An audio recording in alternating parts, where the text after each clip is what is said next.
foodies! Today, I'm showing you how to make the easiest and most delicious ham and cheese puff pastry pinwheels just in time for Christmas. These are perfect for holiday parties or a cozy evening with family. Let's dive in. First things first, preheat your oven to 400 degrees Fahrenheit or 200 degrees Celsius. While that's heating up, grab a single sheet of puff pastry. Make sure it's thawed if it was in the freezer. Roll it out on a lightly floured surface until it's nice and smooth. Next, layer on 6 slices of ham. Spread them out evenly so every bite has that savory goodness. Now it's time for the cheese.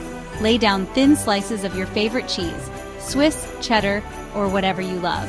After that, sprinkle a full cup of shredded cheddar cheese on top for that extra cheesy kick. Here comes the fun part, rolling it up. Carefully roll the puff pastry from one end to the other, keeping it tight, but not too tight. Once it's all rolled up, use a sharp knife to slice it into pinwheels about ½ an inch thick. Place these delicious swirls onto a baking sheet lined with parchment paper. Make sure there's some space between each one because they'll puff up as they bake. Pop them in the oven for about 15 to 20 minutes, or until they're golden brown and crispy. The smell will be irresistible. And voila! Ham and cheese puff pastry pinwheels perfect for your Christmas celebration. Serve them warm and watch them disappear in minutes. If you enjoyed this recipe, hit that like button and subscribe for more delicious ideas. Happy holidays and happy cooking. Don't forget to share your creations with me in the comments. See you next time.